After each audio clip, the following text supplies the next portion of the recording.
Udah. Saya nggak terlalu suka dengan euforia yang berlebihan ya, apalagi tepuk tangan. Karena faktanya banyak nyamuk yang mati karena tepuk tangan. Ya. Jadi kurangi sedikit tepuk tangan. Oke, perkenalkan nama saya Rifki. Saya adalah seorang caleg di tahun 2024. Dan saya mencalonkan diri karena melihat kondisi Aceh kayaknya lagi sedang tidak baik-baik saja, gitu ya. Banyak hal yang terjadi di Aceh, termasuk salah satu hal banyak Aceh itu kalah. Tapi saya nggak tahu kenapa Aceh bisa juara 1 untuk daerah termiskin di Indonesia. Nggak tahu bangga atau sedih ya. Tapi setelah saya kampanye dan survei ke beberapa tempat, saya nggak yakin Aceh itu menjadi daerah termiskin. Karena banyak orang yang tinggal di Aceh, ya, kecuali saya yang miskin ya, itu masih punya lahan, masih punya ternak, dan salah satunya adalah sapi. Yang makannya 3 kali sehari juga, sapinya, bukan orangnya. Jadi Aceh itu kan dikenal dengan tanah serambi Mekah. Gitu. Jadi buat orang yang dulunya katanya ya, yang mau ke Mekah itu ngopi-ngopi dulu di Aceh. Gitu. Karena serambi itu apa artinya? Seramo ya, atau teras ya. Itu yang ngebuat saya juga yakin kalau Aceh itu sebenarnya punya potensi yang sangat luar biasa. Apalagi untuk seorang caleg yang punya visi dan misi untuk mengangkat nilai syariah dan juga anak-anak mudanya untuk bisa mewakili Aceh gitu, khususnya saya gitu. Belakangan ini saya lagi belajar break dance. Mau tampilin nggak sedikit? Sedikit aja tapi, karena kalau kebanyakan nggak bisa. Iya gitu Bang Nay.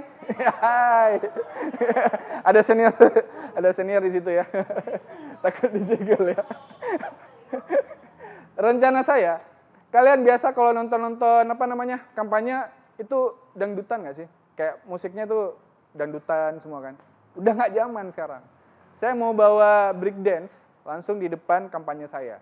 Jadi nanti buat yang nonton kampanyenya bisa langsung belajar break dance di atas panggung gitu. Jadi yang patah-patah lah di situ ya. Terserah.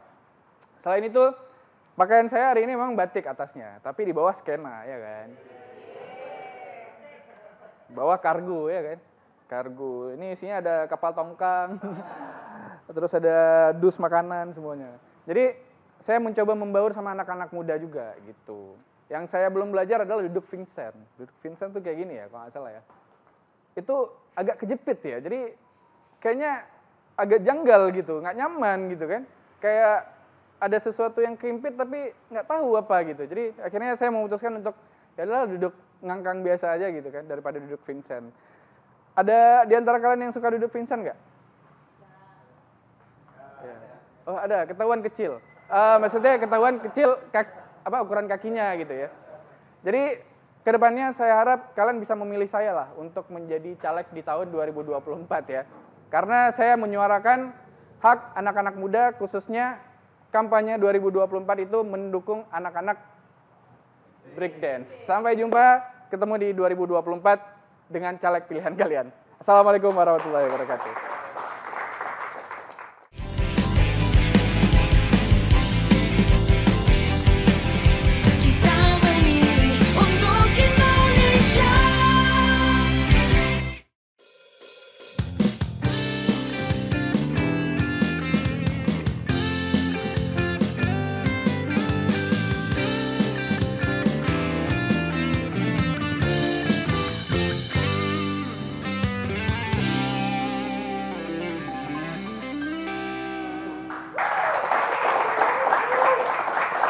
Assalamualaikum warahmatullahi wabarakatuh. Kembali lagi di Pentas Pemilu 2024 bersama saya Tika Darmawan. Dan juga saya Rifki, yang pastinya ya kita akan membicarakan tentang tema-tema seputar politik, Tika ya. Iya, tentunya banyak sekali hal yang menarik yang bisa kita bahas, yang mungkin selama ini berbicara soal politik tuh kayaknya menyeramkan ya, kayaknya berat gitu ya. Tapi nggak di sini, karena memang kita berusaha untuk menghadirkan tema-tema yang menarik, yang ringan juga, tapi tentunya bisa mengedukasi teman-teman yang nonton kita ya.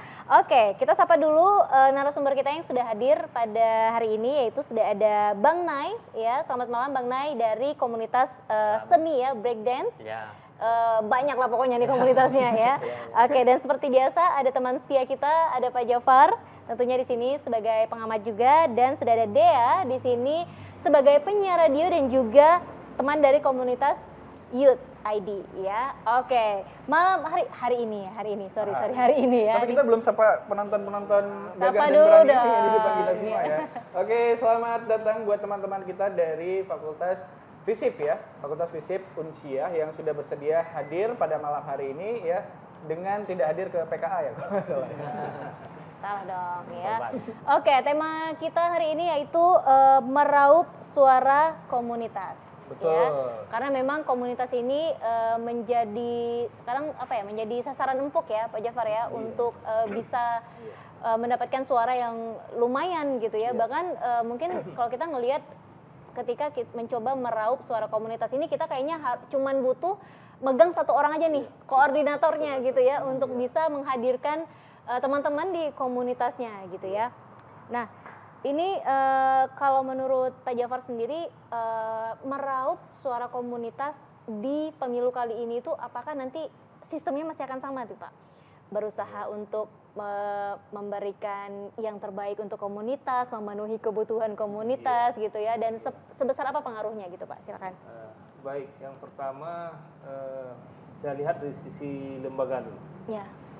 Sebenarnya lembaga penyelenggara dan pengawas pemilu itu sangat membutuhkan komunitas.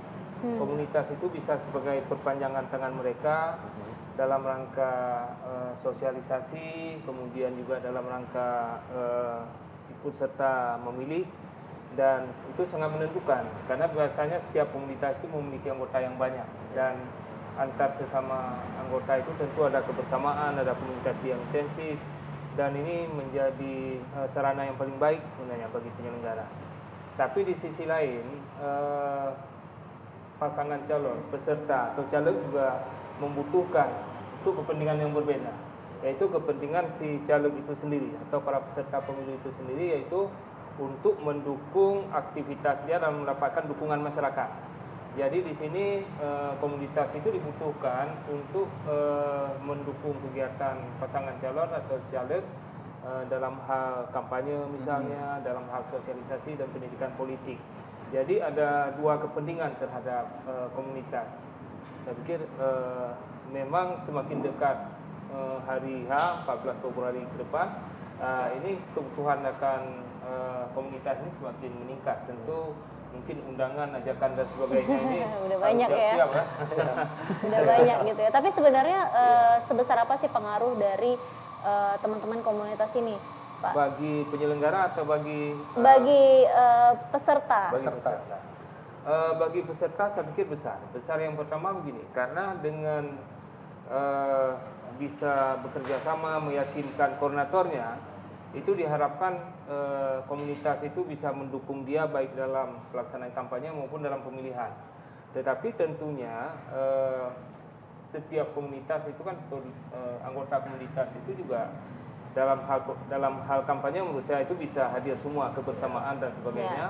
Tetapi dalam hal pemilihan biasanya tidak bisa dikendalikan karena itu kan berdasarkan nurani masing-masing ya, berdasarkan keinginan masing-masing, dan itu memang agak sulit kita pastikan karena kan rahasia. Apa yang mereka pilih juga rahasia.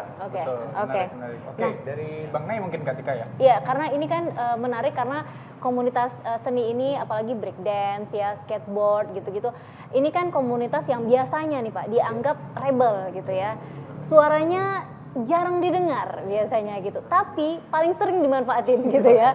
Nah, ini gimana Bang Nay selama ini, sejauh ini ya, perwakilan lah ya dari marginal gitu ya, apakah selama ini suara teman-teman itu udah ada yang mulai didengar gitu, atau mungkin mendapatkan kampanye yang janji-janji manisnya gitu dan pada akhirnya tidak ditepati, atau gimana? Silakan Bang Nay. Seringnya memang masa-masa kampanye gini kita memang sering dilibatkan. Yang pertama untuk mengisi panggung. Jadi sebelum ataupun sesudah dia pidato, kita kan ada tampil dulu. Iya. Dengan komunitas tampil pastinya anggota komunitas akan nonton. Iya. Terkesan acara itu disupport sama komunitas. Iya. Jadi di situ bisa dibilang caleg ini memanfaatkan kita. Kita pun sebagai komunitas kita harus pandai-pandai juga mengambil manfaatnya kan. Jadi saling memanfaatkan. Karena kalau misalnya kami biasanya kalau ada tawaran, kita terbuka dulu dengan komunitas, kita kumpul komunitas, kita bicarakan, ini ada tawaran untuk tampil di acara ini. Iya. Bagaimana gitu kan. Terus langsung kita apa yang kita dapatkan. Kita jangan ikutin omongan caleg, kalian akan dapatkan setelah saya naik nanti. Itu nggak bisa. Itu nggak bisa. Sekarang dulu. Nggak bisa dipercaya Nggak lagi bisa. ya. Tapi pernah Bang Nay? Tapi sering kayak gitu. Oh, ya? sering ya. Dijanjikan misalnya kebutuhan kita misalnya apa, membuat studio, buat tempat latihan atau apa, itu kebutuhan komunitas ataupun yang lain-lain gitu kan. Dia akan janji, dia akan penuhi segala macam, tapi ini dukung kita dulu, nanti kita support. Kalau terpilih. Pertama Tapi- pernah tertipu kayak gitu, Iya. tapi kami belajar dari pengalaman. Iya, oh, betul. berarti kalau misalnya ada orang perlu ke kita, di hari itu kita selesaikan dulu. Oke. Kebutuhan kita yang hari ini aja, yang untuk ke depan tuh itu nggak usah Senanti, gitu. ditunggu. Iya, nggak usah ditunggu ya. Tapi Bang Nay pernah ada ajakan langsung gitu atau kayak oke ini saya support tapi jangan lupa untuk pilih saya nanti gitu secara Iya, langsung gitu. Ada kayak gitu Ada kan. juga ya. Cuman saya pun kita jujur aja kan sama caleg ini. Kalau saya pribadi mungkin bisa, tapi kalau misalnya anggota komunitas saya nggak tahu. Betul. Dan saya nggak ada hak untuk maksa dia. Iya, Benar. betul. Tapi ada cara, saya bilang.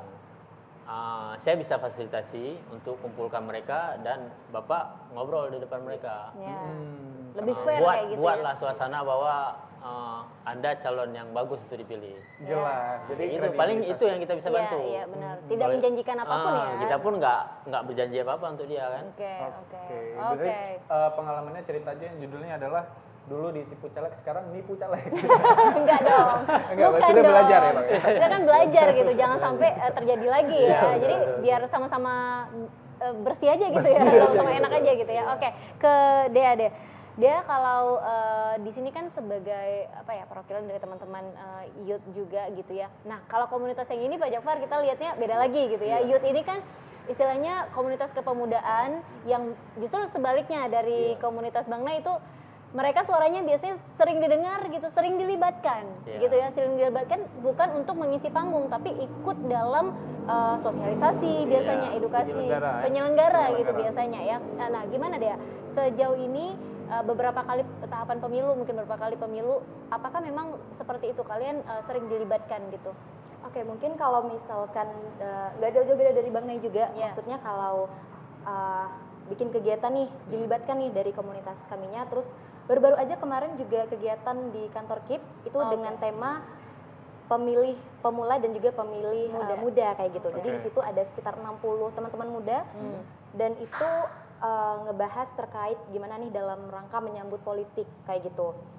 Dan juga kalau bedanya di kami itu memang sering dilibatkan, suaranya didengar juga, tapi ada nih satu momen yang mirip kayak Bang Nay tadi, itu dikasih wadah, jadi nanti dikasih wadah terus tapi dijanjikan, tapi jangan lupa kamu dan teman-teman kamu untuk milih saya nanti. gitu. Sebenarnya Ada juga untuk kejadian kayak gitu hampir ada sama. hampir sama, ada juga Kak gitu kan. Dan ya itu ketika sudah dikasih ruang dan juga dikasih wadahnya, dengan harapan kami ini dan teman-teman lain itu bisa memilih gitu si yang memberikan janji tadi. Tapi kalau untuk hal-hal lainnya lumayan banyak untuk dilibatkan, kayak untuk di penyelenggara, terus juga mewadahi anak muda lainnya untuk ngebahas terkait politik kayak gitu. Oke, berarti di sini memang teman-teman dari youth ini dan juga komunitas-komunitas serupa gitu ya lebih mudah mendapatkan edukasinya gitu ya, karena memang dilibatkan untuk hal kayak sosialisasi dan lain-lain gitu ya. Tapi mungkin berbeda dengan Bang Nay, komunitasnya itu justru dilibatkan dalam acaranya langsung gitu ya Bang ya, bukan lagi sosialisasi atau edukasi gitu ya. Oke, kita ke Pak Jafar deh. Apakah sebenarnya Pak, kalau kita melihat ini kan memang kayak sasaran empuk ya kalau anak-anak muda ini dan komunitas gitu. Apakah memang mereka-mereka ini dibedakan gitu Pak. Jadi kayak komunitas yang kepemudaan misalnya, komunitas yang isinya teman-teman yang mungkin lebih apa ya istilahnya lebih arahnya gitu ya, atau itu ada lebih pasar-pasar sendiri ya, mungkin gitu, Pak. jadi plot gitu Pak. Iya. Kampanye-kampanyenya gitu mungkin. Iya. Baik, saya pikir yang disampaikan Bang Nay tadi menurut saya sudah betul itu. Beliau itu profesional, Iya. transaksional. Gitu. Iya. Jadi jasanya menawarkan jasa untuk hadir ke panggung, menghibur, menghadirkan orang-orang, tentu dengan bisa menghibur, menghadirkan komunitasnya, itu juga kan membuat kampanye si caleg itu kan semakin semarak, semakin banyak yang hadir. Tentunya dengan keberadaan beliau itu yang tahap pertama itu bisa menghadirkan orang. Tahap berikutnya terserah calegnya. Beliau kan nggak masuk ke materi, nggak menyampaikan materi bahwa ini bagus enggak. Besok beliau diundang caleg yang lain juga hadir. Nggak apa-apa, gitu ya, nggak masalah. Ya, Apalagi kalau bayarannya lebih banyak, pasti cepat hadir, ya kan? Jadi saya pikir ini profesional beliau ini. Dan tidak ada janji setelah itu selesai. Karena setelah manggung itu selesai. Kalau besok diajak lagi, ikut lagi. Yang penting bayaran jelas. Jadi saya pikir ini sudah nggak ada masalah dan juga uang, katakanlah dikasih uang, jasa dan sebagainya itu kan tanda tampil, bukan jasa untuk memilih dia enggak. Jadi kalau itu ulah money politik, ini kan enggak. Saya pikir ini sudah tepat posisinya memang untuk menghibur, membantu dalam hal menghibur dan siapapun, tidak ada afiliasi kepada pihak tertentu. Jadi kalau misalnya dia memang lebih banyak dua-dua lebih banyak membantu penyelenggara sebenarnya, pengawas, dan ini juga profesional juga menurut saya itu sesuai kapasitas. Bahkan bukan hanya bagi penyelenggara kan sukses pemilu itu yang pertama tingkat pelanggarannya rendah. Yang kedua partisipasinya tinggi. Ini kan bisa diketahui setelah pemilihan itu sendiri, setelah penghitungan suara. Berarti komunitas seperti dia ini kan digunakan untuk yang pertama memberikan sosialisasi pendidikan politik kepada pemilih sehingga pemilu berjalan secara sesuai aturan dan sesuai dengan asas luber jurdil. Setelah itu dengan hadir kemudian juga kalau misalnya yang peserta caleg tadi kan mengharapkan dukungan dan saya pikir kalau itu harus dibedakan memang. Tapi kalau misalnya penyelenggara tentu untuk kesuksesan pemilu dan partisipasi pemilih meningkat. Kalau yang tadi dukungan hampir sama mungkin, tapi intensitas dilibatkan tentu lebih banyak Bang Nay karena beliau kan sebagai pekerja seni, penghibur dan sebagainya. Oke, luar biasa ya. Dan kita akan mengulas lebih lanjut mengenai tentang peran atau suara dari komunitas untuk pemilu 2024. Tapi kita akan kembali lagi setelah pariwara berikut ini.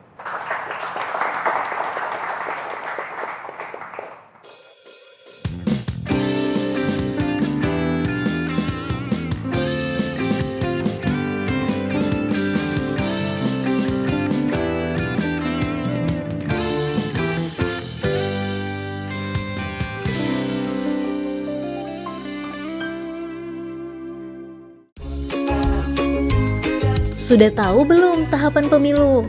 Tapi sebelumnya, perkenalkan, aku Sura dan aku Sulu.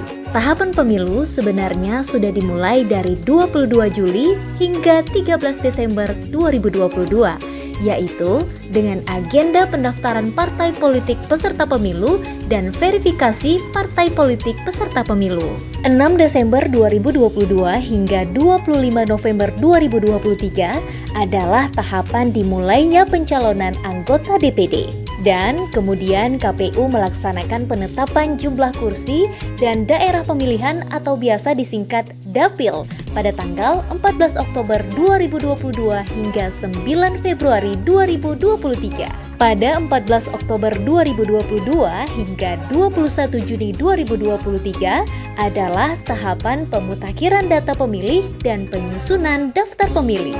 Dan 14 Desember 2022 penetapan peserta pemilu. Selanjutnya pada tanggal 24 April hingga 25 November 2023 adalah dimulainya tahapan pencalonan anggota DPR, DPRD Provinsi, DPRD Kabupaten Kota. Dan pada tanggal 19 Oktober hingga 25 November 2023, pencalonan presiden dan wakil presiden yang saat ini sudah ada 3 paslon presiden dan wakil presiden yang resmi mendaftar pemilu. Kemudian tanggal 28 November 2023 hingga 10 Februari 2024 adalah tahapan kampanye yang berlangsung selama 75 hari. Dan selanjutnya kita memasuki masa tenang kampanye pada tanggal 11 hingga 13 Februari 2024. Nah, hari yang ditunggu-tunggu adalah hari pemungutan suara pemilu, yaitu pada tanggal 14 Februari 2024. Pada 14 hingga 15 Februari 2024 dilanjutkan tahapan penghitungan surat suara dan rekapitulasi hasil penghitungan suara pada tanggal 15 hingga 20 Maret 2024. Pada tanggal 1 hingga 10 Oktober 2024 adalah pengucapan sumpah atau janji anggota DPR dan DPD terpilih. Dan terakhir pada tanggal 20 Oktober 2024 adalah pengucapan sumpah dan janji presiden dan wakil presiden. Nah, ingat ya, bagi kamu yang sudah memiliki hak pilih, jangan sia-siakan hak pilih kamu. Karena satu suara dari kamu sangat menentukan masa depan Indonesia.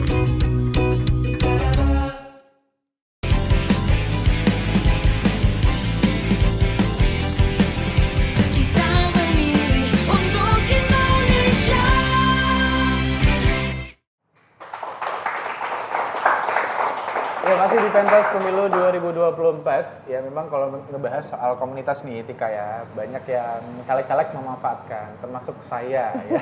Iya. Jadi saya meraup keuntungan dari para komunitas-komunitas karena memang banyak anak mudanya juga. Iya, benar-benar. Gitu. Apalagi kan memang 56% ya Pak, waktu itu kita bahas suara Anak muda ya? anak muda Iya, gitu ya. anak muda. Jadi wajar ini menjadi sasaran empuk gitu, dan seperti apa cara-cara mereka untuk meraup suara dari komunitas-komunitas ini gitu ya. Betul. Oke. Dan yang buat penasaran juga nih, sebenarnya nggak cuma dari partai peserta aja, Iya. tapi dari penyelenggara. Ini melibatkan nggak Bang Nay sebagai komunitas atau yang mewakili anak muda? Iya. Misalnya disuruh ngedance di KIP gitu, pernah nggak Bang? Enggak, atau ikut sosialisasi gitu. Sosialisasi. Karena kan kalau kayak youth gitu ya, mereka kan dilibatkan nih sama Benar. penyelenggara gitu ya, diberikan edukasi, informasi tentang itu. Nah, gimana dengan komunitas seni ini sendiri gitu? Apakah cukup sebagai sama caleg nih, cukup sebagai yang menghibur gitu ya? Atau memang diberikan edukasi juga sama penyelenggara? Ada diberikan edukasi juga. Yang Oke. pertama itu memang edukasi untuk kita sendiri. Ya. Setelah itu kita bisa edukasikan ke anggota kita. Oke. Karena kita pun paham juga kalau misalnya kita nggak dekat dengan pemimpin, Ya. susah juga gerak kita. Ya benar, Ya itu kan? benar. Jadi kami pun karena kebetulan anggota komunitas kami udah dewasa-dewasa juga. Ya. Memang selain ada kedekatan emosional dengan caleg, kita pun perlu bantuan. Misalnya ke depan nanti misalnya mereka ada program, Ya. sebenarnya program itu cocok dengan komunitas kita, tapi karena dia nggak ada hubungan dengan kita, akhirnya nggak tepat sasarannya. Ya, oke. Jadi, Tapi kalau dari teman-teman komunitas sendiri gitu ya, apakah kalian itu benar-benar sudah teredukasi tentang pemilu ini dan memilih untuk memberikan suara, atau lebih ke bodo amat lah gitu ya? Apalagi kan kita nih sering dimanfaatin nih, udah nggak usah milih aja, udah golput aja gitu. Atau memang kalian udah sadar bahwa walaupun ya suara kita jarang didengar gitu, tapi kita harus memberikan suara kita, gimana Bang? Sekarang ini memang sering dia edukasikan langsung, karena sekarang kan caleg dia ada tim milenialnya biasanya kan. Jadi tim milenial itu rata-rata teman kita. Jadi mau nggak mau kita karena ada kedekatan kita dengar. Lama-lama jadi paham juga kan. Jadi kalau sekarang baru-baru ini juga ada juga sosialisasi seperti itu. Kita udah paham. Sebelumnya mereka panggil dulu ketua-ketuanya, dikasih paham ke kita. Akhirnya kita nanti yang menjembatani anggota. Akhirnya kita pun mikir sayang juga kalau misalnya golput. Seandainya mungkin yang kita pilih itu nanti menang dan dia sesuai janji, kita untungnya dia. Tapi kalau nggak sesuai janji, ya udah apa boleh buat kan. Maaf gitu Bang. Tapi sekarang ini memang edukasi itu udah bagus saya lihat. Jadi udah masuk lah ya ke komunitas-komunitas gitu ya. Oke, kita ke Pak Jafar lagi. Pak, kalau kita melihat fenomena yang kayak gini nih ya, ada perbedaan komunitas yang mendapatkan edukasi dari penyelenggara, ada yang justru mendapatkan edukasi ya dari calegnya juga karena memang ada kepentingan dirinya sendiri juga gitu ya. Kenapa bisa ada kayak dua kubu gini ya Pak ya gitu dalam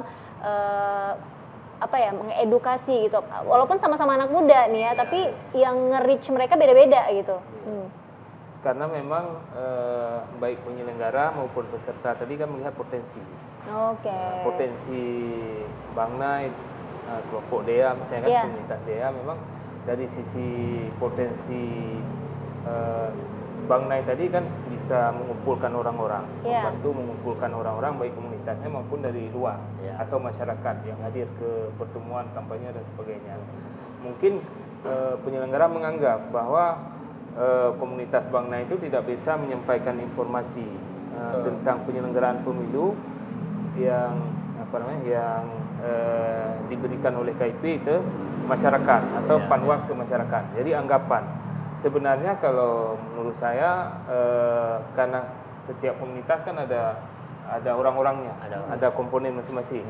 Jadi kalau menurut saya malah dua-duanya harus digunakan. Ya, penyelenggara juga harus menggunakan beliau itu sebagai penyambung lidah, sebagai orang-orang untuk melakukan sosialisasi.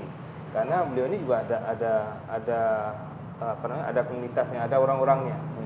Dan kalau peran Bang Nay dan kawan-kawan ini sebagai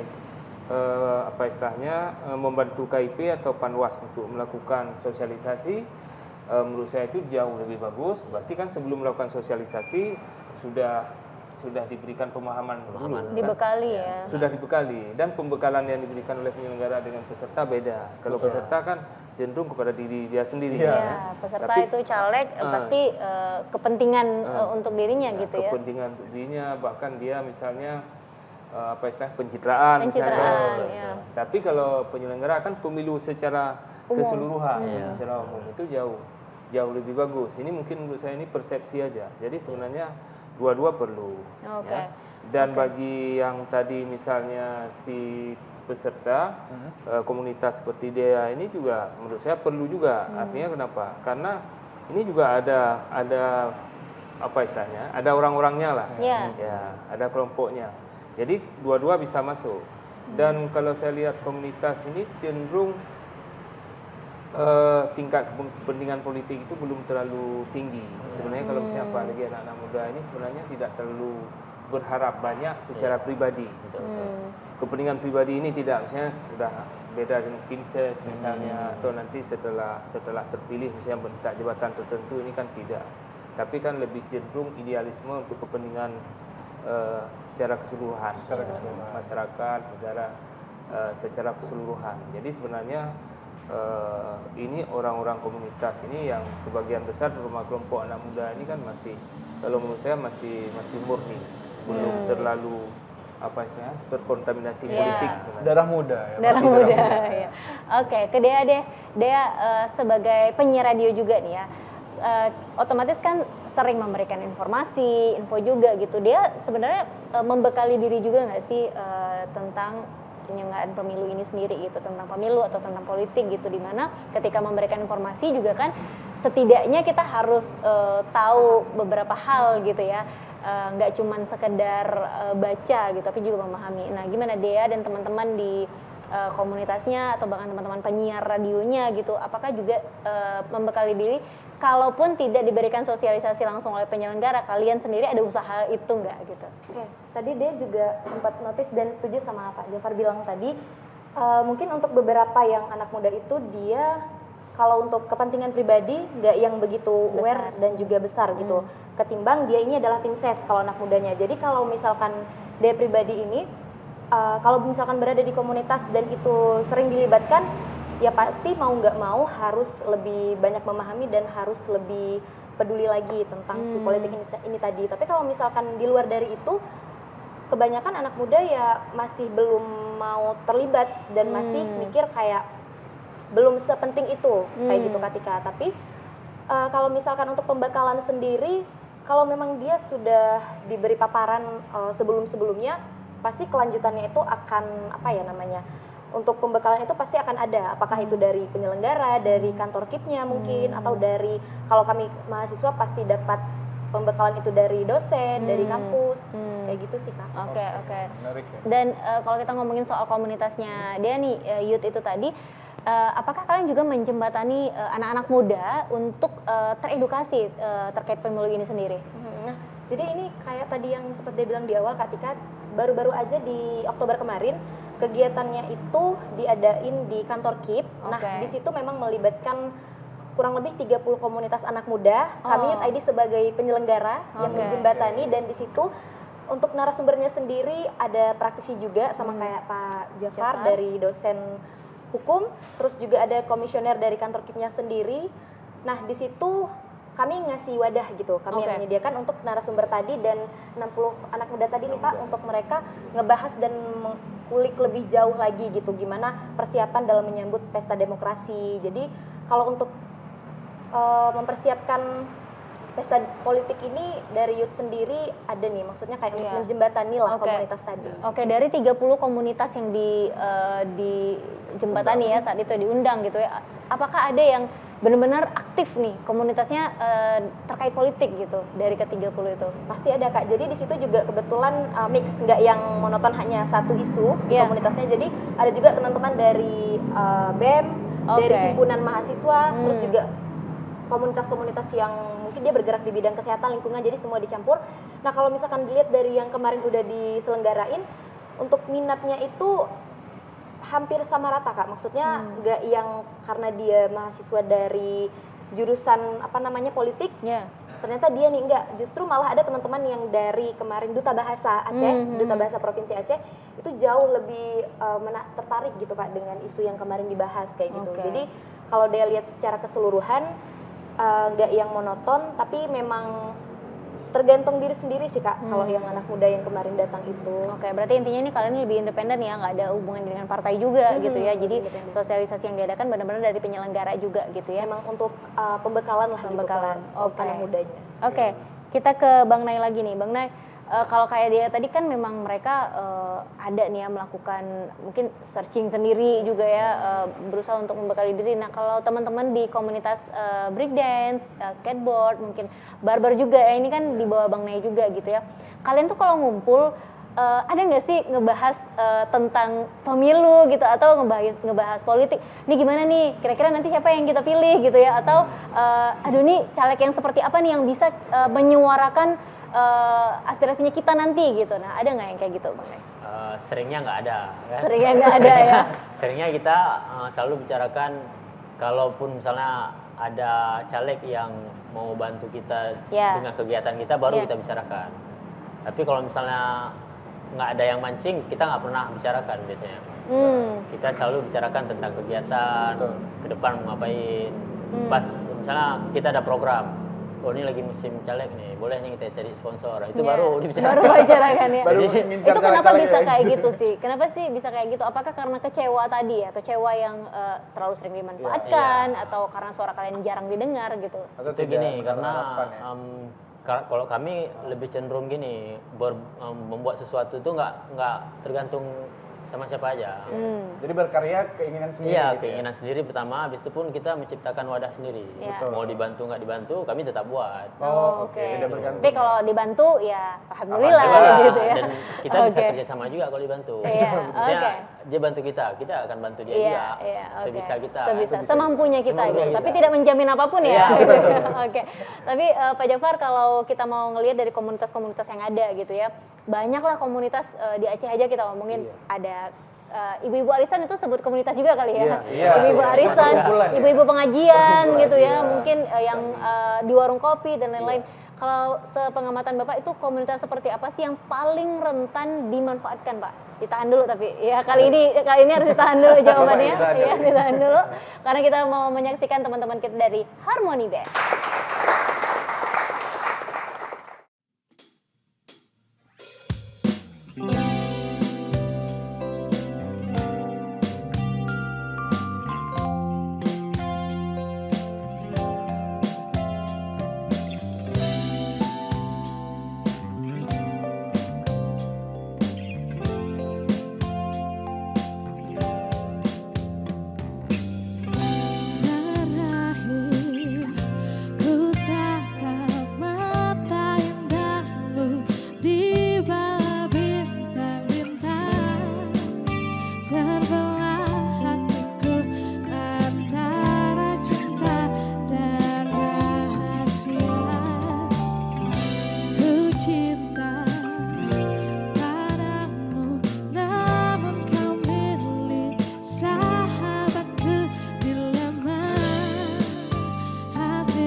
Pilihlah aku yang membawa mencintamu lebih dari dia, bukan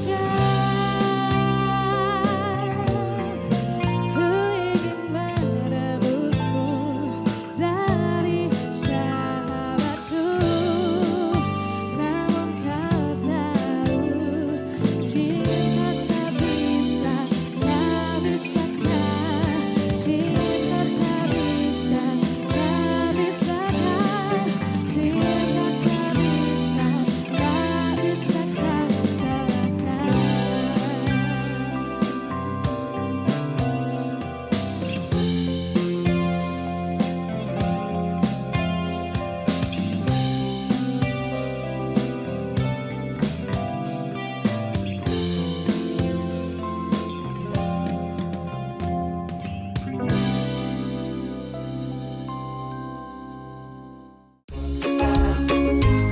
Sudah tahu belum tahapan pemilu?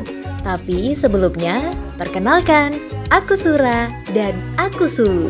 Tahapan pemilu sebenarnya sudah dimulai dari 22 Juli hingga 13 Desember 2022, yaitu dengan agenda pendaftaran partai politik peserta pemilu dan verifikasi partai politik peserta pemilu.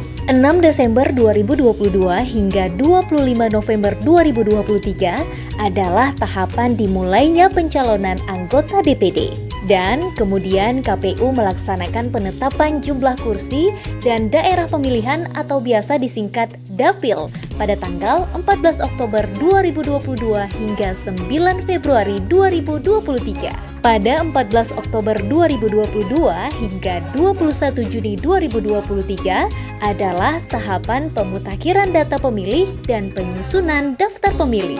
Dan 14 Desember 2022 penetapan peserta pemilu.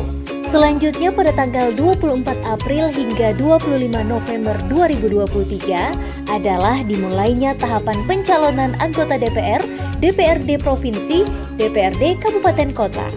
Dan pada tanggal 19 Oktober hingga 25 November 2023, pencalonan presiden dan wakil presiden yang saat ini sudah ada 3 paslon presiden dan wakil presiden yang resmi mendaftar pemilu. Kemudian tanggal 28 November 2023 hingga 10 Februari 2024 adalah tahapan kampanye yang berlangsung selama 75 hari. Dan selanjutnya kita memasuki masa tenang kampanye pada tanggal 11 hingga 13 Februari 2024. Nah, hari yang ditunggu-tunggu adalah hari pemungutan suara pemilu, yaitu pada tanggal 14 Februari 2024. Pada 14 hingga 15 Februari 2024 dilanjutkan tahapan penghitungan surat suara dan rekapitulasi hasil penghitungan suara pada tanggal 15 hingga 20 Maret 2024. Pada tanggal 1 hingga 10 Oktober 2024 adalah pengucapan sumpah atau janji anggota DPR dan DPD terpilih. Dan terakhir pada tanggal 20 Oktober 2024 adalah pengucapan sumpah dan janji presiden dan wakil presiden. Nah, ingat ya, bagi kamu yang sudah memiliki hak pilih, jangan sia-siakan hak pilih kamu. Karena satu suara dari kamu sangat menentukan masa depan Indonesia.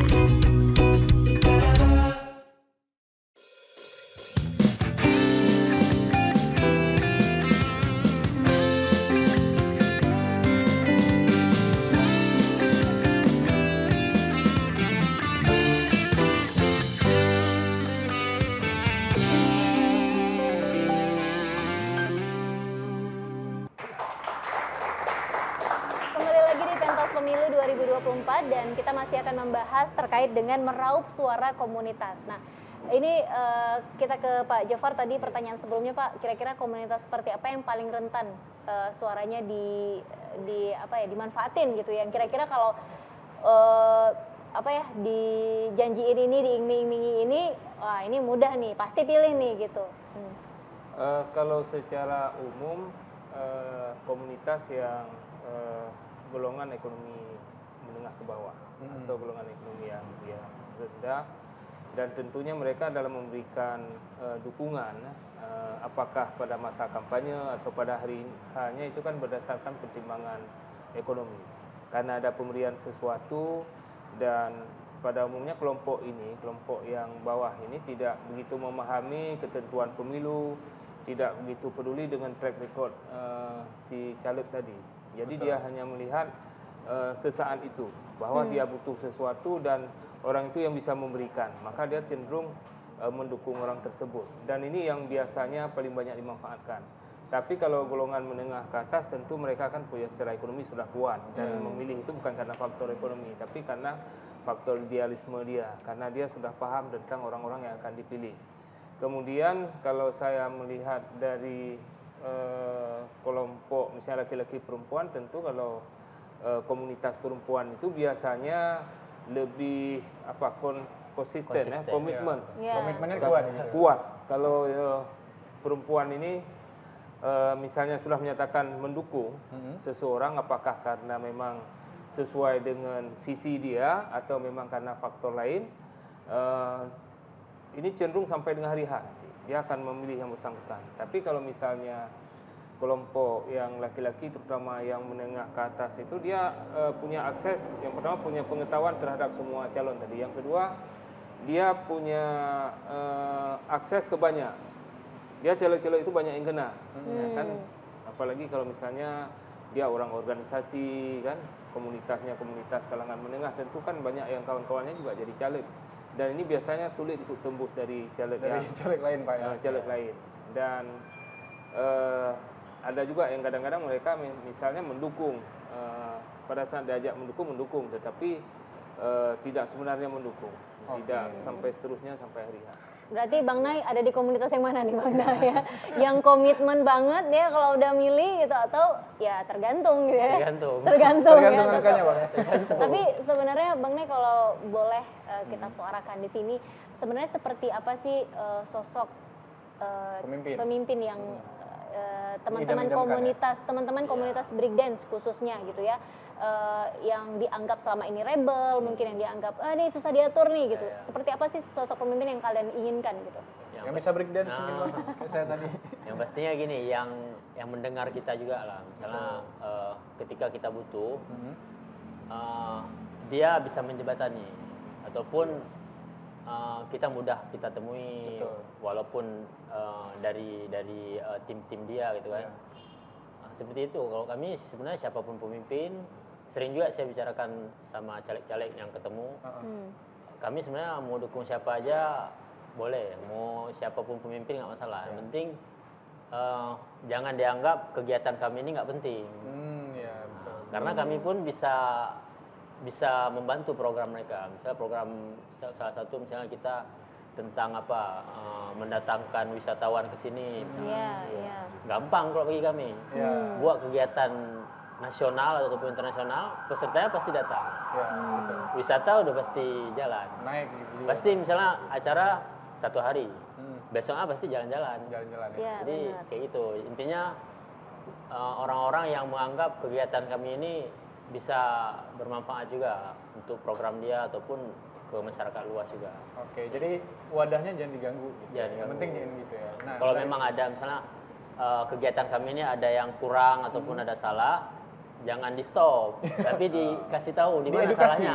Diedukasi ya. Diedukasi di mana salahnya. Mungkin diperbaiki di hal ini supaya masyarakat mudah terima ataupun pemerintah nggak terganggu, image-nya nggak jelek, gitu kan.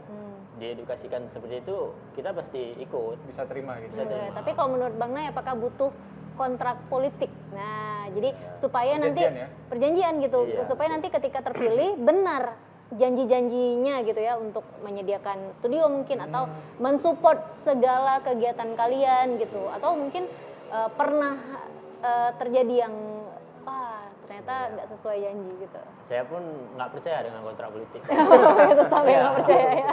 Saya kurang percaya dengan kontrak. Karena pengalaman, ya? Iya, udah pengalaman. Saya ada beberapa kontrak, bukan dengan politik tapi kontrak-kontrak lain. Padahal itu kalau kita urus secara hukum kuat. Tapi kita ngurus itu kan buang waktu, buang uang juga nanti. Iya benar. Betul. Makanya saya nggak percaya kontrak.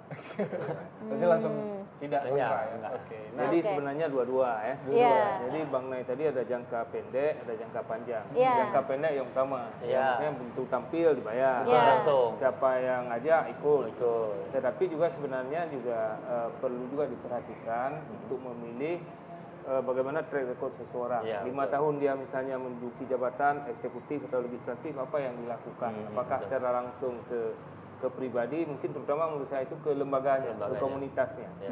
Kalau misalnya itu yang kedua, maksud saya itu yang kedua, saya bukan hanya karena tampil tadi, tapi juga ini menurut saya juga perlu kalau misalnya berhasil ya alhamdulillah. Tapi saya yakin berhasil kalau misalnya kita sudah melihat 5 tahun. Iya. benar. Apa yang dilakukan selama 5 tahun? Iya. Berarti kan kalau 5 tahun yang sudah bagus, ke depan juga akan bagus. Iya. Tapi kalau misalnya yang 5 tahun setelah janji-janji nggak pernah dilaksanakan, berarti juga ke depan nggak akan dibuat. Iya. Maka Betul. yang seperti itu yang janji-janjinya aja mungkin bayarannya harus lebih mahal. Track record ya itu tadi. Track Iya Pak, record. yang pernah kita bahas menjadi track record. Nah, Oke, ke Dea deh. Gimana Ke Dea? Sosok seperti apa Dea yang mungkin teman-teman dari komunitas Dea gitu ya sempat ngobrol bareng gitu. Kita pengennya pemimpin yang kayak gini, yang mendukung kegiatan yang seperti apa? Apakah kegiatan yang sifatnya seni, mungkin kayak Bang Nay kan jelas gitu ya, yang mendukung kegiatan mereka gitu ya, atau memang lebih ke kegiatan-kegiatan pendidikan misalnya atau gimana? Kalau misalkan dari Dea sendiri, mungkin kalau kita balik ke awal tadi, dengan adanya si komunitas anak Iya. muda ini kan jadi momentum. Iya. Misalkan kita dalam menyambut si pesta politik ini tadi, apalagi tadi kayak yang Pak Jafar ada bilang, 56% ya Pak, itu 56%. memang isinya anak muda semua Iya. kayak gitu. Jadi kalau misalkan dari Dea dan teman-teman lain juga, ya harapannya yang memang mendukung, persis tadi juga kayak Bang Nay bilang, yang bisa mendukung, apalagi kalau di saat-saat ini ya ketika komunitas-komunitas anak muda itu mereka cenderung suka dengan kegiatan yang skalanya itu nasional atau mungkin kegiatan-kegiatan yang saat ini jadi tren kayak gitu di komunitas anak mudanya. Jadi kalau misalkan pemimpin itu bisa ikut mewadahi, terus juga bisa ikut dukung, bukan hanya di awal tapi juga ikut bisa terlibat nih, Ya. otomatis itu akan jadi pilihan beberapa komunitas anak muda kayak gitu. Jadi kalau misalkan bukan hanya jalan di depan tapi bisa beriringan gitu. Dan menurut dia pribadi kalau misalkan pemimpinnya kayak gitu, otomatis dari teman-teman lain juga lebih prefer untuk memilih pemimpin yang seperti itu. Oke. Berarti sebenarnya untuk menggait suara anak-anak muda ini apalagi komunitas ya. Kalau anak muda mungkin terlalu umum, kalau komunitas ini kan lebih spesifik gitu. Mereka punya tujuannya masing-masing gitu ya Pak. Kalau Bapak melihat ini, apakah butuh strategi khusus nih Pak untuk meraup suara komunitas? Harus ada trik-trik yang ya khusus gitu ya untuk bisa meraup mereka gitu. Beda dengan suara anak muda lainnya gitu. Jadi begini, kalau kita lihat komunitas itu apa istilahnya? Suara komunitas kan suara banyak, beda dengan individual. Ya. Sebenarnya kalau mampu meyakinkan komunitas, dia Ya. bisa memperoleh hasil yang lebih besar, Besar, dibandingkan hanya individu atau benar. perorangan. Tetapi tentu yang pertama, yang komunitas itu menurut saya itu kan sebagian besar itu lebih menguasai, lebih memahami politik, pemerintahan dan sebagainya dibandingkan dengan individual tadi, perorangan. Kenapa? Karena antar komunitas juga kan sering tadi komunikasi, sering diskusi, ada pertemuan-pertemuan. Dan oleh karena itu kalau menurut saya para caleg ini kalau ingin meraup komunitas, yang pertama dia harus memahami, harus punya argumen yang kuat, harus punya pemahaman yang bagus tentang komunitas yang akan dia lakukan pendekatan. Betul. Nah, tentu misalnya komunitas Dea tadi misalnya, ini bidang pendidikan, bergerak di bidang pendidikan misalnya, penyiaran, apalagi sekarang ada kandun penyiaran yang saya dengar juga Ya. banyak protes. Iya, benar, Nah ini kan komunitas ini di bidang penyiaran kan melihat Betul. apa yang mereka lakukan selama 5 tahun terakhir misalnya. Dan tentu mereka kalau misalnya selama ini nggak mendukung aktivitas komunitas Ya. ini, berarti nggak berani juga, Iya. ya agak sungkan juga untuk Ya. masuk ke situ. Betul. Nah, jadi tapi kalau memang mereka sudah nyambung sebelumnya, sudah ada kerjasama dan mereka sudah perjuangkan kepentingan komunitas ini, itu akan mudah terjalin komunikasi. Jadi menurut saya itu yang pertama, caleg itu harus memahami kondisi komunitas, Yang kedua memang perlu membangun komunikasi yang baik yang terus menerus. Dan menggali kebutuhan dari komunitas itu. Komunitas ya, Pak, ya. Oke, berarti sebenarnya makin banyak nih PR para Caleg-caleg caleg-caleg ini ya gitu, Iya, karena kan betul. setiap komunitas bisa beda-beda gitu, Iya. dan mereka mungkin nggak mungkin cuma satu komunitas aja nih yang dipegang gitu ya Pak ya gitu. Berarti sebenarnya tapi kalau Pak melihat lebih efektif meraup suara komunitas daripada individu gitu ya. Iya. Karena kalau individu untuk cari kebutuhan masing-masing lebih banyak lagi ya Pak ya. Iya, betul. Iya. Oke. Kalau Dea ini anggota dari komunitas youth ini sendiri ada berapa orang? Kurang lebih 30, tapi itu untuk yang internalnya aja. Jadi kami memang misalkan di bawah kami itu masih ada komunitas lain lagi yang memang itu Oke. langsung di bawah naungan kami lah kayak gitu. Jadi total juga 50 mungkin ada. Oh, ramai juga ya, boleh kayaknya. Boleh tuh. Nggak bisa Gi, ya.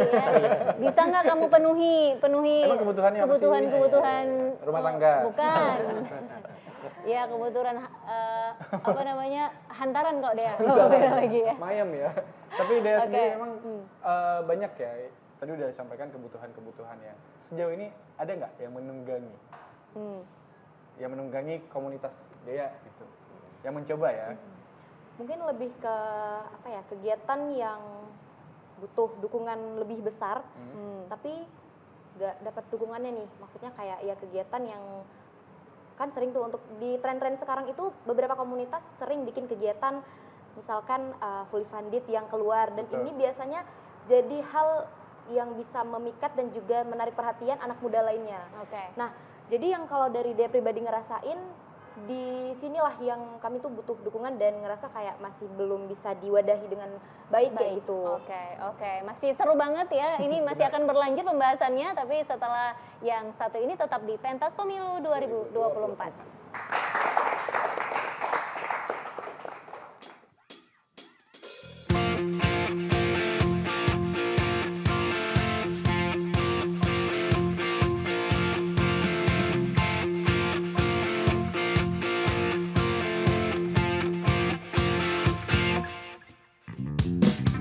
Setiap kali kau melihatku berganti pacar yang tak tentu.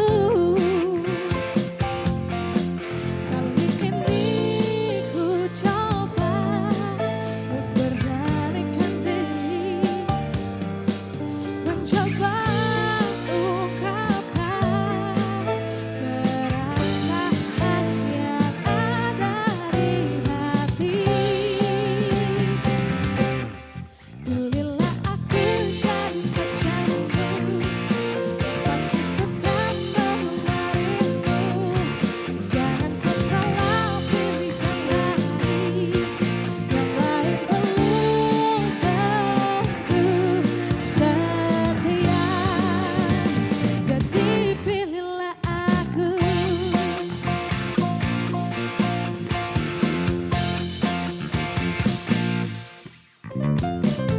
Setiap kali ku melihatmu berganti pacar yang tak tentu. Kali ini ku coba untuk beranikan diri, mencoba ungkapkan perasaan yang ada di hati. Pilihlah aku jadi pacarmu, yang pasti sedang mengenalimu. Jangan kau salah pilihan lain, yang lain belum tentu setia. Jadi pilihlah aku.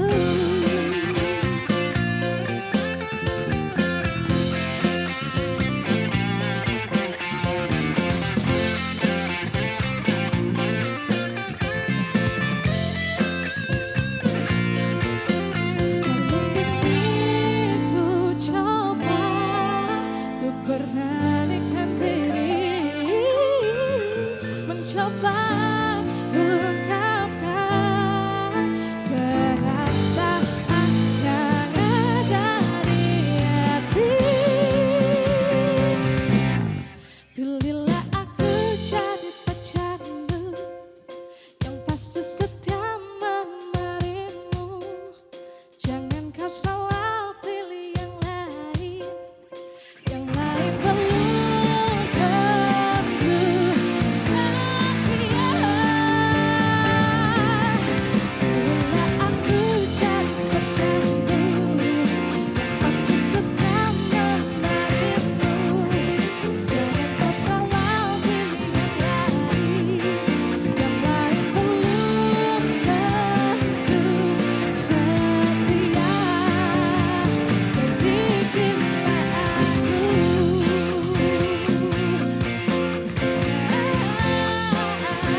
Sudah tahu belum tahapan pemilu?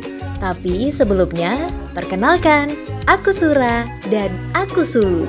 Tahapan pemilu sebenarnya sudah dimulai dari 22 Juli hingga 13 Desember 2022, yaitu dengan agenda pendaftaran partai politik peserta pemilu dan verifikasi partai politik peserta pemilu. 6 Desember 2022 hingga 25 November 2023 adalah tahapan dimulainya pencalonan anggota DPD.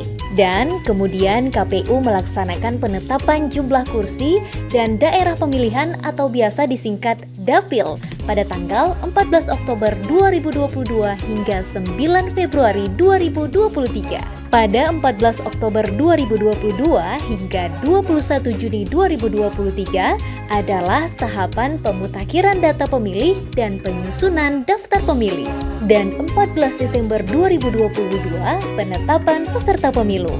Selanjutnya pada tanggal 24 April hingga 25 November 2023 adalah dimulainya tahapan pencalonan anggota DPR, DPRD Provinsi, DPRD Kabupaten Kota. Dan pada tanggal 19 Oktober hingga 25 November 2023, pencalonan presiden dan wakil presiden yang saat ini sudah ada 3 paslon presiden dan wakil presiden yang resmi mendaftar pemilu. Kemudian tanggal 28 November 2023 hingga 10 Februari 2024 adalah tahapan kampanye yang berlangsung selama 75 hari. Dan selanjutnya kita memasuki masa tenang kampanye pada tanggal 11 hingga 13 Februari 2024. Nah, hari yang ditunggu-tunggu adalah hari pemungutan suara pemilu, yaitu pada tanggal 14 Februari 2024. Pada 14 hingga 15 Februari 2024 dilanjutkan tahapan penghitungan surat suara dan rekapitulasi hasil penghitungan suara pada tanggal 15 hingga 20 Maret 2024. Pada tanggal 1 hingga 10 Oktober 2024 adalah pengucapan sumpah atau janji anggota DPR dan DPD terpilih. Dan terakhir pada tanggal 20 Oktober 2024 adalah pengucapan sumpah dan janji presiden dan wakil presiden. Nah, ingat ya, bagi kamu yang sudah memiliki hak pilih, jangan sia-siakan hak pilih kamu.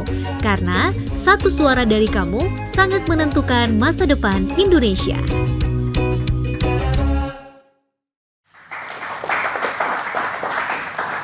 Oke, kembali lagi di Pentas Pemilu 2024 dan kita sudah masuk ke segmen keempat ya Ki. Ini khusus untuk teman-teman yang sudah hadir di sini. Dipersilakan untuk bertanya, tentunya kita sapa dulu teman-teman dari mana Ki? Dari Fakultas FISIP ya, dari Unsia. Dan siapa yang mau bertanya? Silakan. Oke, sebutkan nama orang tua. Enggak, beda. Nama dan pertanyaan aja, silakan.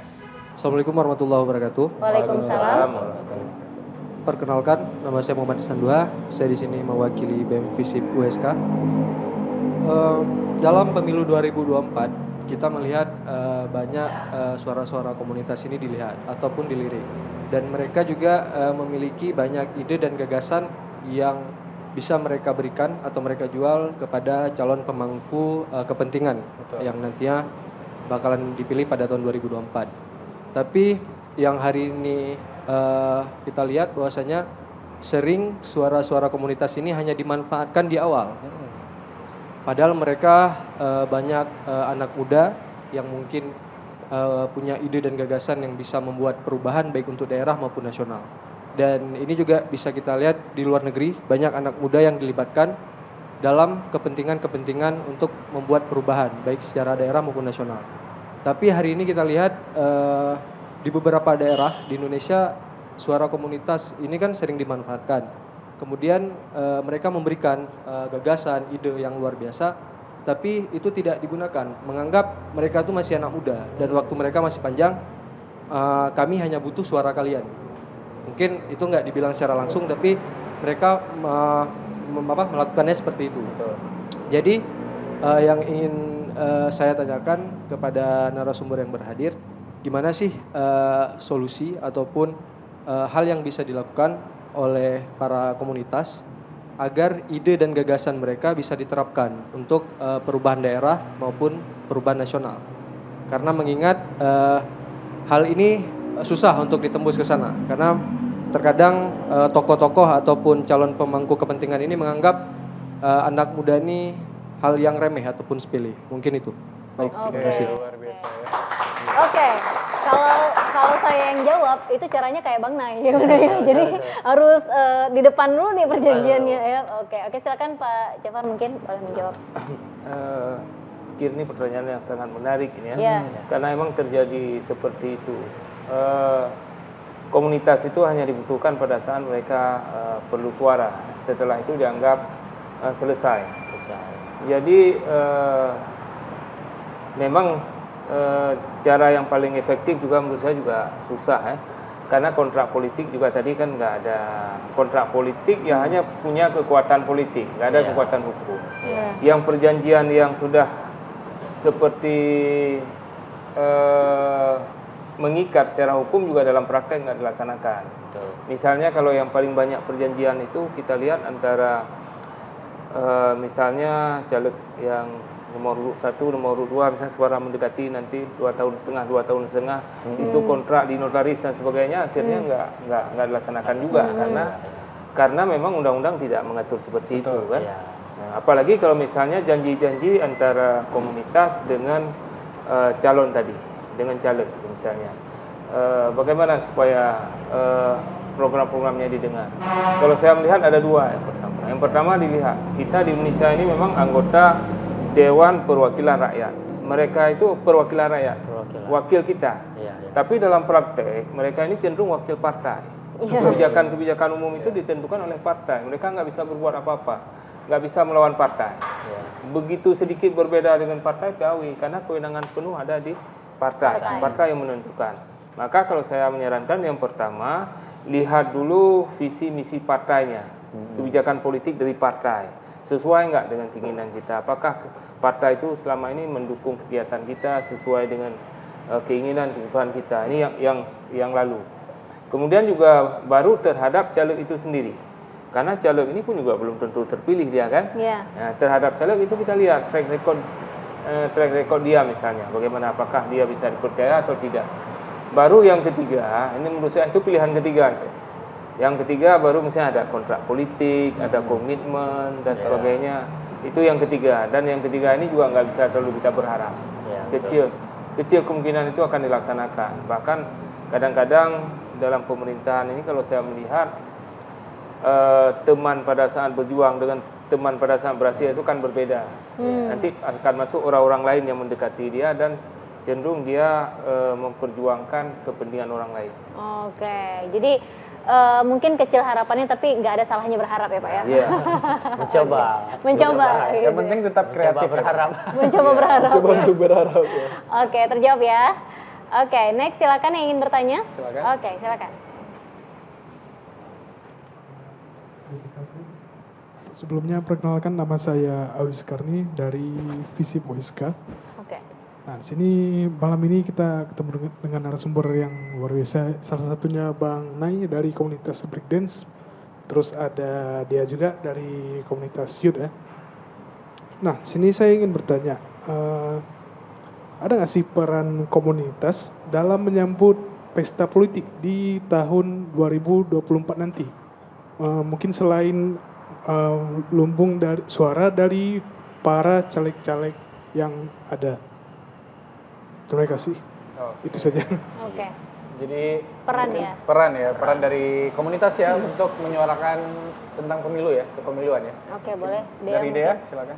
Oke, mungkin kalau terkait peran tadi, kalau yang udah dilakuin nih, berarti khususnya komunitas, kalau kita lihat dari sudut pandang komunitas, berarti itu sebagai yang menjembatani, nggak bisa mungkin yang menyelenggarakan, karena ini hal yang cukup struggle dan juga besar, jadi harus menjadi jembatan dan juga mewadahi, barulah di situ ada dihubungkan ke yang bersangkutan, misalkan tadi kayak dari KIP-nya, untuk dikasih bekal, terus juga untuk dikasih pemahaman terkait nanti penyambutan pesta politik di tahun 2024, dan nggak bisa juga yang langsung masuk datang langsung kayak dikasih pemahaman gitu nggak? Mungkin pasti ada pendekatan-pendekatan juga gitu. Itu kalau misalkan dilihat dari sudut pandang komunitas, peran komunitasnya tadi, mungkin kayak gitu sih. Oke, menurut jadi dia pribadi. menjembatani dan mengajak semua komunitas dan anak-anak muda untuk ya intinya menggunakan hak pilihnya ya. Benar, karena juga nggak bisa kita harapin 100% untuk anak-anak muda yang dia nggak di dalam satu wadah untuk ada kesadaran penuh nih gitu, untuk dia bisa membekali diri atau dia mencari informasi. Justru dengan adanya komunitas bisa sebagai wadah, bisa sebagai momentum untuk dikasih bekal kayak gitu. Oke. Oke. Pak Jafar ingin menambahkan Pak dari pertanyaan tadi? Ya, baik, saya pikir tetap pada peran utama dari komunitas. Sebenarnya kalau saya kan di dalam komunitas itu kan banyak kepentingan. Memang nggak bisa menjurus ke partai tertentu, caleg tertentu itu sulit ya.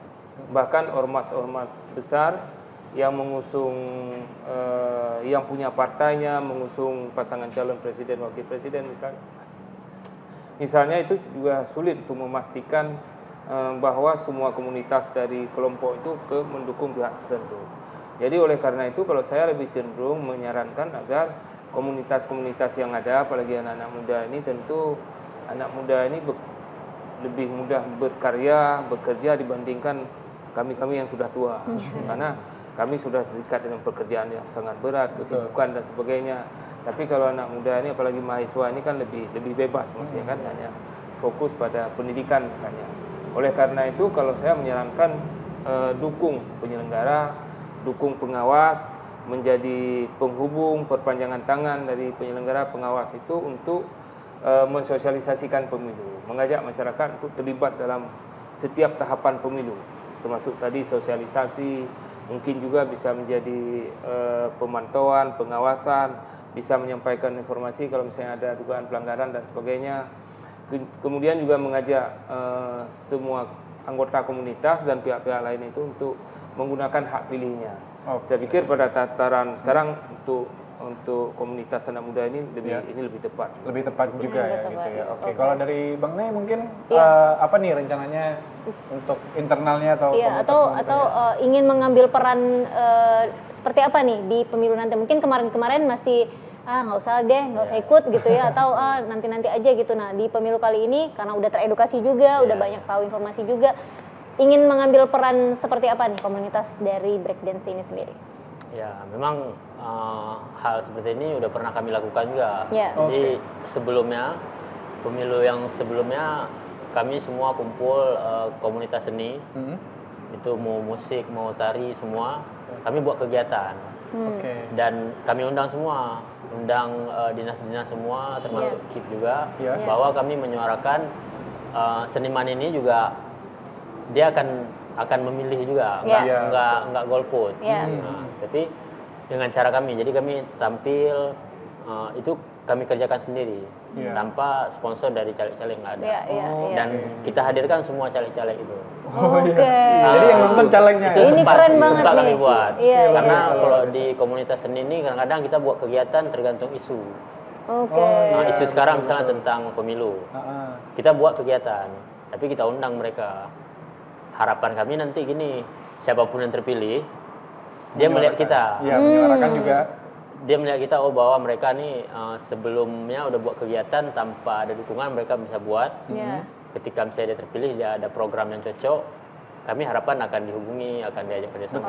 Betul. Nggak ada dukungan aja sebagus itu, apalagi ada dukungan ya Bang ya. Itu pernah kami biasa. lakukan. Kadang itu kalau misalnya inisiatornya kelihatannya bersih, nggak mendukung salah satu, kami ikut. Tapi kalau dia menjurus mendukung salah satu, nggak ikut. Jadi sebenarnya memang komunitas dari breakdance dan komunitas seni ini memang benar-benar nggak bisa sembarangan diatur ya. Mereka memang independen nih ya gitu ya. Oke, terima kasih dan terima kasih juga untuk yang sudah bertanya, mendapatkan bingkisan menarik dari TVRI Aceh. Oke. Dan kita akan kembali lagi setelah jeda berikut, tetap di Pentas Pemilu 2024.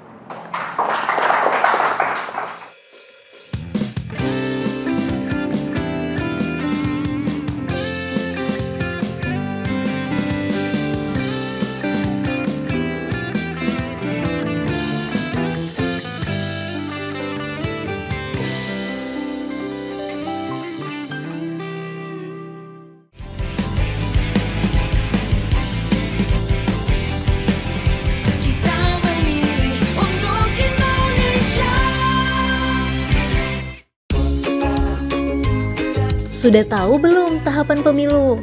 Tapi sebelumnya, perkenalkan, aku Sura dan aku Sulu. Tahapan pemilu sebenarnya sudah dimulai dari 22 Juli hingga 13 Desember 2022, yaitu dengan agenda pendaftaran partai politik peserta pemilu dan verifikasi partai politik peserta pemilu.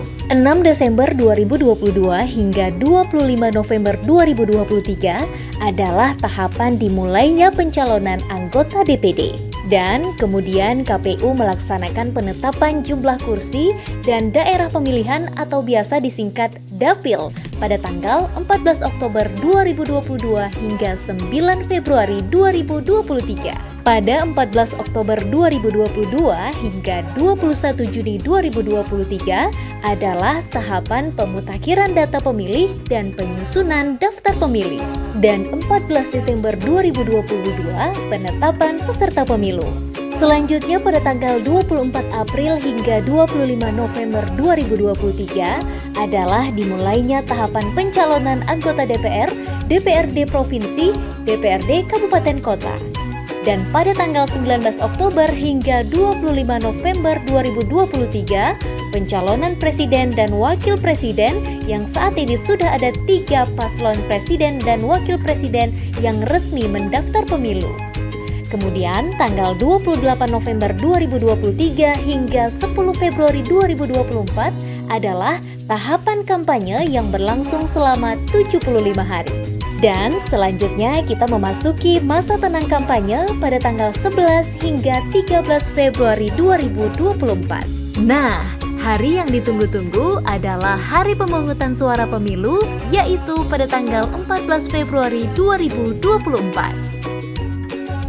Pada 14 hingga 15 Februari 2024 dilanjutkan tahapan penghitungan surat suara dan rekapitulasi hasil penghitungan suara pada tanggal 15 hingga 20 Maret 2024. Pada tanggal 1 hingga 10 Oktober 2024 adalah pengucapan sumpah atau janji anggota DPR dan DPD terpilih.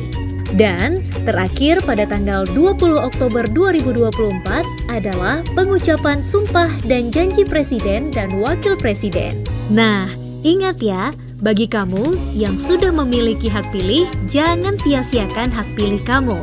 Karena satu suara dari kamu sangat menentukan masa depan Indonesia.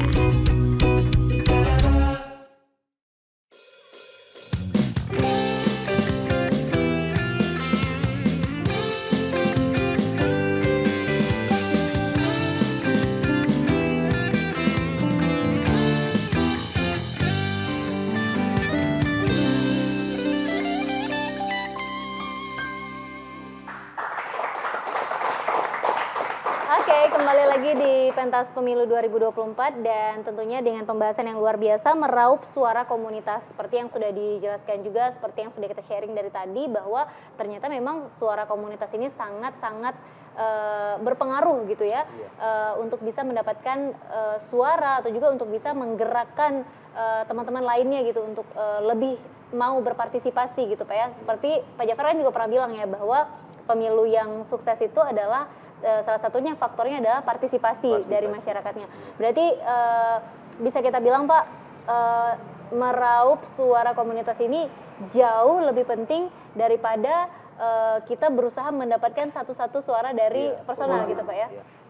Ya, betul memang sebagaimana tadi sudah kita diskusikan bahwa komunitas itu kan kumpulan orang-orang yang memiliki kebutuhan dan kepentingan yang sama. Dan ini terdiri dari banyak orang. Ada yang kecil, menengah, ada yang sangat besar. Oleh karena itu peran komunitas itu memang sangat penting dalam penyelenggaraan pemilu, terutama bagi si penyelenggara itu sendiri. Apakah KIP, pengawas, dia untuk mensosialisasikan tahapan-tahapan, untuk mengajak masyarakat menggunakan hak pilih melalui komunitas ini lebih efektif, lebih maksimal dibandingkan hanya melakukan pendekatan secara perorangan. Karena komunitas ini selain dia jumlahnya banyak juga ada soliditasnya antar sesama pengurus, sesama anggota. Kemudian juga mereka lebih memiliki pemahaman yang bagus terhadap penyelenggaraan pemilu itu sendiri.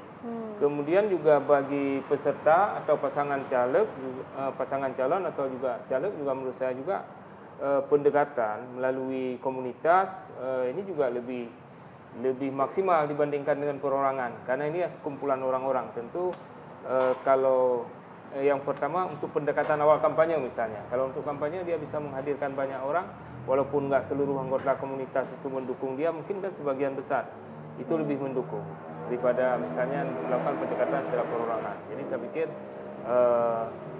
yang ketiga tentu komunitasnya ini juga harus punya bargaining juga, ya. Artinya dia juga harus melihat dengan sembarang memberikan suara, tapi harus suaranya bermanfaat. Ya.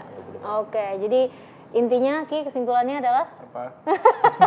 ini ngantuk ya Pak. Ini Kesimpulannya. mentang-mentang nggak bisa apa namanya? Apa tuh?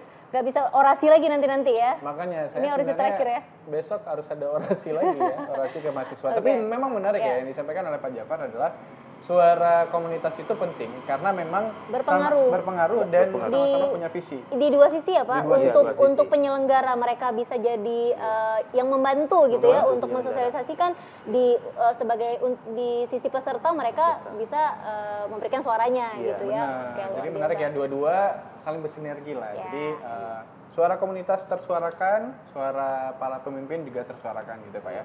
Oke. Menarik. Oke, terakhir boleh yang ingin disampaikan Bang Nay terkait dengan pemilu nanti dan komunitas gitu, ada yang ingin disampaikan, silakan Bang Nay. Ya, untuk pemilu nanti tentunya saya berharap kegiatannya lancar, kita harapkan tanpa ada kecurangan. Ya. Betul. Terus nanti ketika pemimpin-pemimpin yang terpilih, anak mudanya dilibatkan, didengar juga dan ide-ide mereka dilaksanakan. Jangan cuma mendengar, habis itu nggak Terlupakan. terlupakan. Harapannya seperti itulah. Oke, Dea silakan, ada yang ingin disampaikan. Mungkin kalau dari Dea pribadi, khususnya mungkin dorongan dulu ya untuk kayak komunitas anak muda, yang pasti tadi juga sempat dibilang sama Pak Jafar, kalau misalkan anak muda itu suaranya bisa didengar, pemimpin juga bisa tersalurkan, yaitu pastinya dari sekarang juga ada dukungan. Nah mungkin cara untuk apa ya, menggait lagi anak muda itu ya dengan fasilitasi mungkin atau mungkin mobilisasi kayak sekarang yang semakin berkurang itu penyediaan beasiswa segala macam. Nah mungkin dengan hal-hal demikian bisa saling mutualisme lah ibaratnya, dari anak mudanya itu dilibatkan dan juga mendapat wadah untuk mereka berkarya, berinovasi, dari pemimpinnya juga dapat dukungan nih dari anak muda, karena kan anak muda yang memang bisa saling mempengaruhi satu sama lain untuk sama-sama nih kita ikut pesta politik kayak gitu. Oke. menarik. Oke, terakhir dari Pak Jafar yang ingin disampaikan Pak. Yang pertama kepada penyelenggara dan pengawas agar memanfaatkan, ya, menggunakan komunitas-komunitas itu untuk membantu mereka dalam penyelenggaraan pemilu. Ya, terutama mulai dari tahapan kampanye, sosialisasi, dan juga mereka ini anggota komunitas itu mau menggunakan hak pilihnya dan juga mengajak masyarakat lain di luar komunitasnya juga untuk menggunakan hak pilih. Yang kemudian yang kedua, bagi anggota komunitas agar menggunakan hak pilihnya, juga membantu penyelenggara pemilu untuk suksesnya pemilu yang jujur dan adil. Kemudian juga ikut berpartisipasi, misalnya kalau ada hal yang tidak sesuai ketentuan, pelanggaran dan sebagainya, ada orang yang butuh informasi, pemahaman tentang pemilu, juga ikut membantu penyelenggara untuk mensosialisasikan. Oke, luar biasa. Terima kasih sekali lagi Bang Nay, Pak Jafar dan juga Dea sudah sharing sama kita di sini. Tentunya mudah-mudahan apapun yang kita bahas tadi ya, apalagi terkait dengan suara komunitas ini benar-benar bisa mengedukasi teman-teman yang nonton kita juga dan membuat teman-teman ini benar-benar ingin ikut merayakan pesta demokrasi ini gitu ya. Oke, dan akhirnya juga kita mau mengucapkan terima kasih kepada teman-teman dari FISIP USK yang sudah hadir, dan juga terima kasih untuk NA Cafe yang sudah memberikan tempat yang luar biasa nyaman untuk kita bisa sharing banyak hal, dan juga terima kasih untuk para kerabat kerja yang bertugas ya. Intinya adalah kita sebagai pemilih jangan pernah menyia-nyiakan suara kita nantinya di pemilu nanti, dan sukseskanlah pemilu tentunya dengan partisipasi kita semua dan tetap menjadi pemilih cerdas. Akhirnya saya Tika Darmawan pamit. Dan saya Rifki pamit. Sampai jumpa kapan lagi? Kapan-kapan ya. Di pentas Oke. pemilu 2024. Harmony Band. Assalamualaikum warahmatullahi wabarakatuh. Waalaikumsalam warahmatullahi wabarakatuh.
Ayo rakyat Indonesia,